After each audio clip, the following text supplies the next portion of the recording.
الرحمن الرحیم۔ یہ جو کیس آج میں آپ سے ڈسکس کر رہا ہوں، یہ مسلم فیملی ایکٹ ہے 1964 کا۔ اس کا ایک پروویژن ہے سیکشن 10 سب سیکشن 5، جو کہ خلا سے ریلیٹڈ ہے۔ یعنی جب بھی کوئی شادی دیٹ از بروکن اور اس شادی میں ڈاور دیٹ از انڈر ڈسپیوٹ، تو کتنی پرسنٹیج اس ڈاور کی ہوگی جو ایک عورت کو ریلنکوش کرنی ہوتی ہے، آج میں آپ کو اس پہ شیئر کر رہا ہوں۔ اور اس پہ ایک ججمنٹ ہے 2023 SCMR 1394۔ یہ سید عامر رضا روحی ممتاز کا کیس ہے۔ اس کیس میں جو ڈاور اماؤنٹ فکس ہوئی عامر رضا کی طرف سے، دیٹ واز 50 تولہs آف گولڈ اور ایک گھر۔ یہ عامر رضا نے ڈیفرڈ ڈاور کے طور پہ یہ اپنی بیوی کے نام لگایا اور ان کی شادی بریک ہوئی۔ تو آپ دیکھیں، جب بھی مسلم فیملی ایکٹ 1964 کے تحت کوئی عورت عدالت میں جا کے خلا دائر کرے گی، اگر عدالت یہ سمجھے کہ یہ میرج بریک ہو گئی ہے اور یہ اس میں ریکنسیلیشن نہیں ہو سکتی، تو عدالت فوراً خلا کا ڈگری جاری کرے گی۔ اور اس میں ریشو یہ آئے گی کہ عورت جو ہے اپنا 50% آف ڈیفرڈ ڈاور وہ ریلنکوش کرے گی اور 25% آف دی پرومپٹ ڈاور وہ ریلنکوش کرے گی۔ ریلنکوش کرنے کا مطلب ہے وہ چھوڑ دے گی۔ تو یہاں پہ 50 تولے زیور تھا اور ایک گھر تھا۔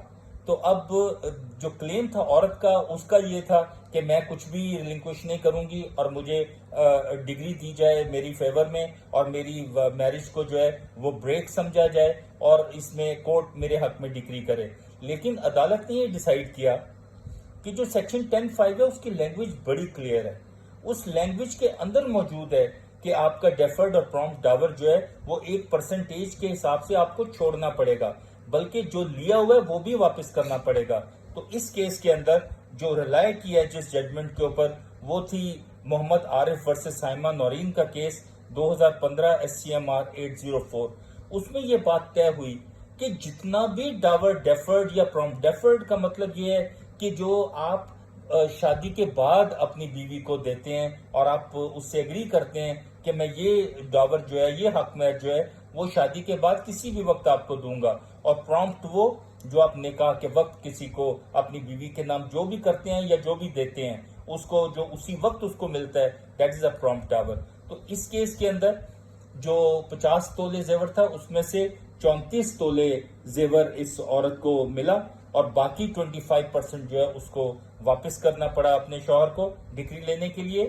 اور جو گھر تھا، اس کی ٹوٹل مالیت جو تھی، اس میں سے 50% was to be relinquished by that lady, اور اس عورت کو، وہ روحی ممتاز کو 50% جو ہے وہ واپس کرنا پڑا، اور یہ اپ ہیلڈ ہوا سپریم کورٹ تک۔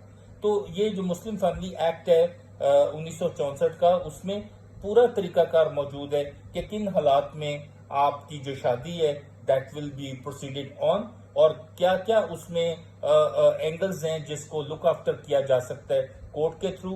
تو جب شادی بریک ہوتی ہے تو آپ کورٹ میں خلا دائر کرتے ہیں اس پوائنٹ پہ کہ جی میں تیار ہوں، میں اپنا حق مہر چھوڑنے کو تیار ہوں، بلکہ جو حق مہر میں نے لیا ہے میں وہ بھی واپس کرنے کو تیار ہوں۔ تو آپ ذہن میں رکھیں section 10 sub section 5 of the Muslim family act 1964 جس کے تحت یہ آپریٹ کرتا ہے۔